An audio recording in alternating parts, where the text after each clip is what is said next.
Hello मेरे प्यारे students, मैं उम्मीद करता हूं कि आपकी पढ़ाई बेहतर चल रही होगी। आज है 15 अक्टूबर 2021 और बिना किसी देरी के आज का करंट अफेयर शुरू करते हैं। तो पहला प्रश्न है, 90 वर्ष की उम्र में अंतरिक्ष यात्रा करने वाले दुनिया के सबसे उम्रदराज व्यक्ति कौन बन गए हैं? तो इसका सही आंसर है विलियम शैटनर। ये आप यहाँ पिक्चर में देख सकते हैं, ये है विलियम शैटनर और इससे रिलेटेड संबंधित यहाँ आप दूसरी पिक्चर देख सकते हैं। ये चार लोग इससे पहले हुई अंतरिक्ष यात्रा में अंतरिक्ष यात्रा करके आए हैं, जिसमें कि यहाँ से रिलेटेड क्वेश्चन उठ रहा है, अंतरिक्ष की सीमा को क्या कहते हैं? तो याद रखिएगा, कारमान लाइन इसका सही आंसर होगा। अंतरिक्ष की जो सीमा होती है, जो पृथ्वी को अंतरिक्ष से अलग करती है, उसे कारमान लाइन कहा जाता है। यहाँ पर जेफ बेजोस की बात हो रही है। देखिए इस पिक्चर में ये रहे Jeff Bezos. Jeff Bezos Amazon company के मालिक हैं और इन्हीं की कंपनी स्पेस कंपनी का नाम है ब्लू ओरिजिन। इसी ब्लू ओरिजिन के रॉकेट न्यू शेफर्ड के द्वारा सबसे पहले इन चार लोगों के द्वारा यह यात्रा संपन्न की गई और बाद में विलियम शेटनर ने यह यात्रा संपन्न करी। तो इस पहले ग्रुप की यदि हम बात करें तो इससे संबंधित एक पॉइंट है, 82 वर्ष की बुजुर्ग महिला वैली फंक इस यात्रा यानी पहली यात्रा में सबसे उम्रदराज महिला थी जिन्होंने अंतरिक्ष में जाने का रिकॉर्ड बनाया है। तो सबसे पहले आप इस बात को समझ लीजिए कि 90 वर्ष की उम्र में विलियम शैटनर अंतरिक्ष में जाने वाले सबसे उम्रदराज व्यक्ति हैं और 82 वर्ष की उम्र में वैली फंक सबसे उम्रदराज महिला हैं जो अंतरिक्ष में गई हैं। ये दोनों बातें आप याद रखिएगा। आगे बढ़ते हैं, अगला प्रश्न करते हैं। अगला प्रश्न है, अमेरिका द्वारा किस वायरस से सुरक्षा के लिए वैश्विक बैठक बुलाई गई जिसमें भारत भी शामिल हुआ? तो इसका सही आंसर है ऑप्शन बी, रेसमवेयर। तो सबसे पहले अन्य ऑप्शंस की हम बात कर लेते हैं। देखिए पॉलीमार्फिक वायरस क्या होता है, इसको हम समझ लेते हैं। पॉलीमार्फिक वायरस एक ऐसा वायरस होता है जो एंटीवायरस से बचने के लिए अपने रूप को हर बार बदलता रहता है। आगे बढ़ते हैं, ब्राउजर हाईजैकर, ये भी एक वायरस होता है। जब भी हम नेट पर सर्फिंग करते हैं तब इंटरनेट पर कुछ ऐसी वेबसाइट्स होती हैं जिन पर आप यदि क्लिक कर देते हैं उससे आपका सिस्टम पूरी तरीके से हैक हो जाता है, यानी कि वह कमांड उस हाईजैकर के हाथ में चली जाती है। आगे बढ़ते हैं, बूट सेक्टर वायरस एक ऐसा वायरस होता है जब भी आप अपनी पेन ड्राइव किसी सिस्टम में लगाते हैं तो उस वक्त जो वायरस आपके पेन ड्राइव के थ्रू सिस्टम में आ जाते हैं उसे बूट सेक्टर वायरस कहते हैं। अब यहाँ पर हम बात कर लेते हैं रेसमवेयर की। तो यहाँ पर ध्यान से समझिए, रेसमवेयर एक प्रकार का फिरौती मांगने वाला वायरस होता है।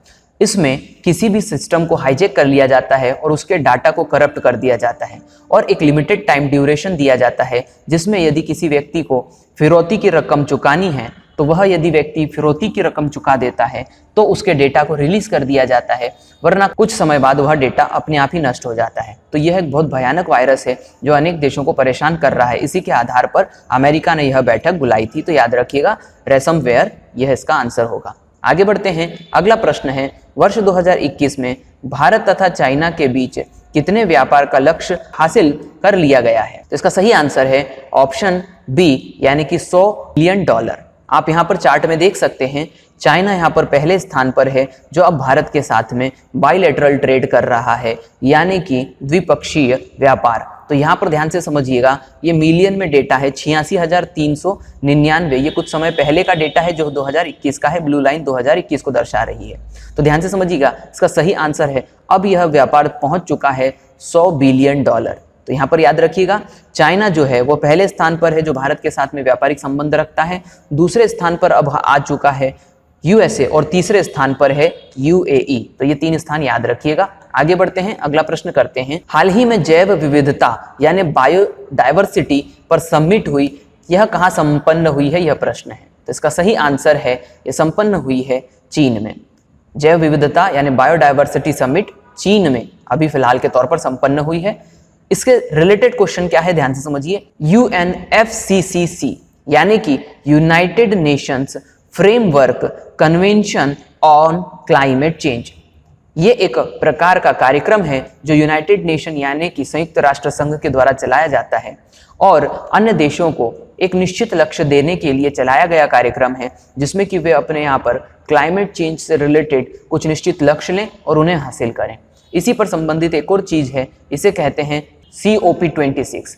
COP26 यानी कि conference of the parties, COP यानी कॉन्फ्रेंस ऑफ द पार्टीज, और 26 यहाँ पर मीटिंग का संख्या है, यानी कि अभी तक 26 मीटिंग्स हो गई हैं। तो यहाँ पर ये जो 26वीं मीटिंग होगी अब, यह 1 से 12 नवंबर 2021 के बीच ग्लासगो स्कॉटलैंड में होगी, ये बात याद रखिएगा। COP की 26वीं मीटिंग 1 नवंबर से 12 नवंबर के बीच 2021 में ग्लासगो स्कॉटलैंड में होगी। 25वीं मीटिंग COP की 2019 में मैड्रिड में संपन्न हो चुकी है, ये बात आप याद रखिएगा। आगे बढ़ते हैं, अगला प्रश्न करते हैं। अगला प्रश्न है रीजनल प्लान 2041 किस विषय पर भारत सरकार द्वारा जारी किया गया है? तो इसका सही आंसर आएगा NCR। NCR क्या होता है? NCR यानी नेशनल कैपिटल रीजन। ये भारत में दिल्ली का एक निश्चित क्षेत्र है जो कि बनता है फरीदाबाद, गाजियाबाद, गुरुग्राम, जिसे हम पहले गुड़गांव कहते थे, नई दिल्ली तथा नोएडा से मिलकर के। इसकी स्थापना कब हुई थी? NCR की स्थापना 1985 में की गई थी, ये बात याद रखिएगा। देखिए रीजनल प्लान 2021 क्या है, इसके ऊपर भी हम बात कर लेते हैं। भारत में दिल्ली को 2041 तक वर्ल्ड क्लास फैसिलिटीज देने की भारत सरकार की योजना है, जिसमें कि इलेक्ट्रिक व्हीकल्स के चार्जिंग पॉइंट्स, एयर एम्बुलेंस और अन्य बेहतरीन सुविधाओं को मुहैया कराना, ये भारत सरकार का लक्ष्य है NCR रीजन यानी कि नेशनल कैपिटल रीजन में 2041 तक। तो मैं उम्मीद करता हूँ रीजनल प्लान 2041 आपको समझ में आ गया होगा। आगे बढ़ते हैं, अगला प्रश्न करते हैं। अगला प्रश्न है IMF द्वारा जारी रिपोर्ट 2021 के अनुसार विश्व की अर्थव्यवस्था कितने प्रतिशत रहेगी? तो ये विश्व की अर्थव्यवस्था का सही आंसर होगा बी ऑप्शन यानी कि 9%। IMF द्वारा विश्व की अर्थव्यवस्था का अनुमान 9% लगाया गया है, यानी कि विश्व 9% आर्थिक व्यवस्था की दर से आगे बढ़ेगा। आगे बढ़ते हैं, यहाँ पर IMF के बारे में पढ़ लेते हैं। IMF यानी international monetary fund, international monetary fund, स्थापना इसकी कब हुई थी? 1945 में, ये बात याद रखिएगा। मुख्यालय की यदि हम बात करें तो इसका मुख्यालय वाशिंगटन में है और इसके अध्यक्ष अभी वर्तमान में क्रिस्टालिना जॉर्जिएवा। इसके सदस्य देशों की संख्या 190 है, 190 है। आगे बढ़ते हैं, अगला प्रश्न करते हैं। अगला प्रश्न है विश्व में सबसे अधिक कोविड-19 वैक्सीन लगाने वाले देश का नाम क्या है, यानी वह कौन सा देश है जो कोविड-19 वैक्सीन सबसे अधिक मात्रा यानी अधिक संख्या में लगा चुका है? इसका सही आंसर आएगा ऑप्शन सी, पलाऊ। आप देख सकते हैं ये बहुत ही छोटा देश है जिसकी कुल आबादी 18,000 है और फिलीपींस और इंडोनेशिया देश के करीब है। तो ये बहुत छोटा सा द्वीपीय देश है और जिसने कि यह काम किया है। आगे बढ़ते हैं, अगला प्रश्न करते हैं। भारत सरकार द्वारा क्रिप्स एम टूल किस मंत्रालय द्वारा लॉन्च किया गया है? तो इसका सही आंसर आएगा ऑप्शन बी यानी कि केंद्रीय ग्रामीण विकास एवं पंचायती राज मंत्रालय। ध्यान से समझिए, क्रिस्प क्या है? Climate resilience information system and planning tool. ये एक ऐसा प्रकार का टूल है जो कि भारत सरकार को यह डेटा मुहैया करवाएगा कि किस जगह पर मनरेगा यानी कि महात्मा गांधी रोजगार योजना का लाभ पहुंचाया जाए और किस जगह पर उसकी सबसे अधिक आवश्यकता है। तो मैं उम्मीद करता हूं ये क्रिप्स एम टूल आपको समझ में आ गया होगा। आगे बढ़ते हैं, अगला प्रश्न है भारत सरकार द्वारा गर्भावस्था को समाप्त करने की गर्भकालीन सीमा को बढ़ाकर कितने सप्ताह कर दिया गया है? तो इसका सही आंसर आएगा ऑप्शन डी यानी कि 24 सप्ताह। सबसे पहले यह सीमा 20 सप्ताह की हुआ करती थी, अब इसे 4 सप्ताह बढ़ा करके 24 सप्ताह कर दिया गया है। यह किस नियम के तहत किया गया है? मेडिकल टर्मिनेशन ऑफ प्रेगनेंसी संशोधन अधिनियम 2021 के तहत यह योजना के तहत यह नियम लागू किया गया है। ऐसा कब किया जाता है इसके बारे में भी हम समझ लेते हैं। जब जन्म लेने वाले शिशु के शरीर या मस्तिष्क में या हृदय में कोई विकृति होती है तब उसके माता पिता को अधिकार होता है कि वह गर्भपात करा सके, लेकिन ये कानून के दायरे में होना चाहिए। इसीलिए सरकार ने एक निश्चित सीमा यानी कि अब 24 सप्ताह रख दी गई है, जिसके अंदर अंदर आप ये निर्णय ले सकते हैं कि आपको इस बच्चे को जन्म देना है या नहीं देना है। मैं उम्मीद करता हूँ समझ में आ गया होगा। आगे बढ़ते हैं, अगला प्रश्न करते हैं। अगला प्रश्न है किस देश द्वारा अपना पहला ग्रीन बॉन्ड जारी किया गया है? तो इसका सही आंसर आएगा यूरोपीय यूनियन। ध्यान से समझिए, यूरोपीय यूनियन ने ग्रीन बॉन्ड जारी किया है। और ये ग्रीन बॉन्ड क्या होता है? देखिए, कोई भी देश किसी अन्य देश को कर्ज देने के लिए निश्चित बॉन्ड या व्यवस्था लागू करता है। यहाँ पर ग्रीन बॉन्ड से संबंध यह है कि यूरोपीय यूनियन इस पैसे को जो कि ग्रीन बॉन्ड के द्वारा उसे मिलेगा, उसे वह अक्षय ऊर्जा यानी कि रिन्यूएबल एनर्जी के ऊपर खर्च करेगा, जैसे कि पवन ऊर्जा, सौर ऊर्जा आदि के ऊपर। तो मैं उम्मीद करता हूं ग्रीन बॉन्ड आपको समझ में आ गया होगा। और पहला जो देश बना है वह है यूरोपीय संघ, यानी कि देशों का समूह। इसको आप इस प्रकार से लीजिएगा। आगे बढ़ते हैं, अगला प्रश्न करते हैं। ग्लोबल हंगर इंडेक्स 2021 की सूची में भारत का स्थान क्या है? तो इसका सही आंसर आएगा option C. Global hunger index 2021 में भारत का स्थान हो गया है 101। अब इससे रिलेटेड पिछले वर्ष के डेटा को हम समझ लेते हैं। वर्ष 2020 में ग्लोबल हंगर इंडेक्स में भारत का स्थान 94वां था। वर्ष 2019 में हंगर इंडेक्स 2019 में भारत का स्थान 102वां था, यानी कि 102 था। आगे कुछ और सूचकांकों की हम बात कर लेते हैं। सतत विकास लक्ष्य सूचकांक 2021 में भारत का स्थान 120 है। वैश्विक शांति सूचकांक 2021 में भारत का स्थान 135 है। प्रेस स्वतंत्रता सूचकांक 2021 में भारत का स्थान 142 है। और वर्ल्ड हैप्पीनेस रिपोर्ट 2021 में भारत का स्थान 139 है। तो इन डेटा को याद रख लीजिएगा, ये एग्जाम में आने की संभावना रहती है। आगे बढ़ते हैं, अगला प्रश्न करते हैं। अगला प्रश्न है, किस देश के राष्ट्रपति द्वारा कोविड-19 टीका नहीं लगाने का निर्णय या फैसला लिया गया है? तो इसका सही आंसर है ऑप्शन सी, ब्राजील। ब्राजील के राष्ट्रपति, यहाँ पर राष्ट्रपति है, ब्राजील के राष्ट्रपति का नाम जेयर बोल्सनारो है, जिन्होंने कोविड-19 की वैक्सीन लगाने से मना कर दिया है। आगे बढ़ते हैं, ब्राजील की राजधानी की यदि हम बात करें तो इसका नाम है ब्रासिलिया। ब्राजील की मुद्रा है रियाल और भाषा है पुर्तगाली। याद रखिएगा, ब्राजील में अधिकांश लोग पुर्तगाली भाषा बोलते हैं। आगे बढ़ते हैं, मैं यहाँ पर मैप के द्वारा आपको ब्राजील की स्थिति भी बता देता हूँ। देखिए, ब्राजील जो है वह साउथ अमेरिका में एक बहुत बड़ा देश है। साउथ अमेरिका एक प्रकार का महाद्वीप है जिसमें ब्राजील एक बहुत बड़ा देश है। आप यहाँ पर देख सकते हैं, यह है यूनाइटेड स्टेट यानी कि अमेरिका, और इसके पूर्व की तरफ आप देखेंगे ब्राजील के तो आपको यहाँ पर अफ्रीका दिखाई देगा।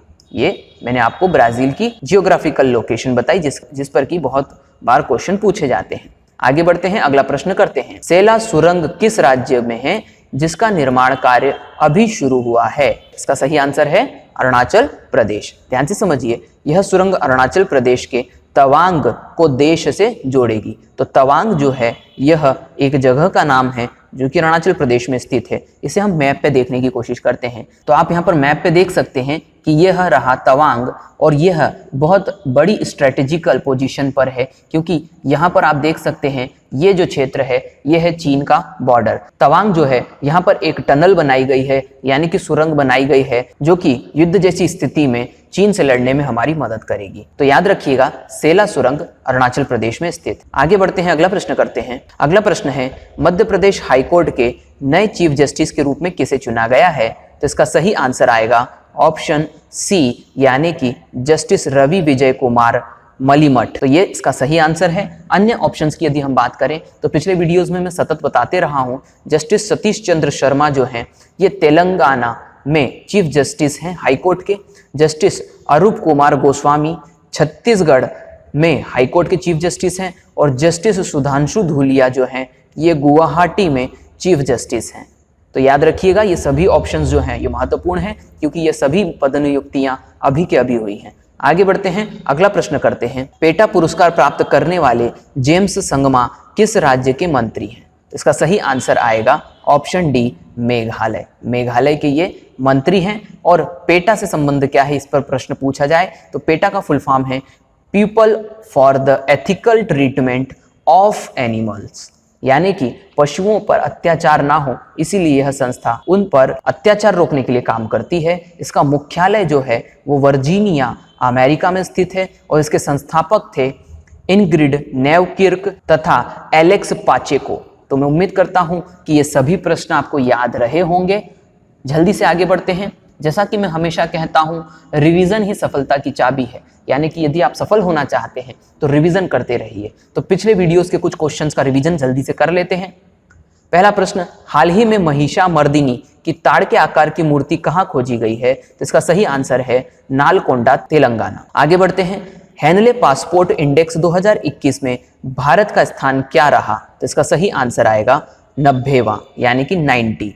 अगला प्रश्न है, भारत के उपराष्ट्रपति वेंकैया नायडू किस राज्य की आधिकारिक यात्रा पर हैं तो इसका सही आंसर आएगा अरुणाचल प्रदेश। भारत में पहली बार वर्ष 2023 में होने वाली G20 शिखर सम्मेलन कहाँ आयोजित की जाएगी? इसका सही आंसर है दिल्ली। आगे बढ़ते हैं। हाल ही में महेश कोनेरू का निधन हो गया, वे किस फिल्म इंडस्ट्री से संबंध रखते थे? इसका सही आंसर आएगा तेलुगु इंडस्ट्री। तो मैं उम्मीद करता हूं कि अधिक से अधिक प्रश्नों का आप जवाब दे सके होंगे। यदि आपने अभी तक हमारे चैनल को सब्सक्राइब नहीं करा है तो सब्सक्राइब कर दीजिए और बेल आइकन बटन को दबा दीजिए, जिससे आपको सभी नोटिफिकेशन समय पर मिलते रहें। तो स्वस्थ रहिए, मस्त रहिए, मिलते हैं नेक्स्ट वीडियो में।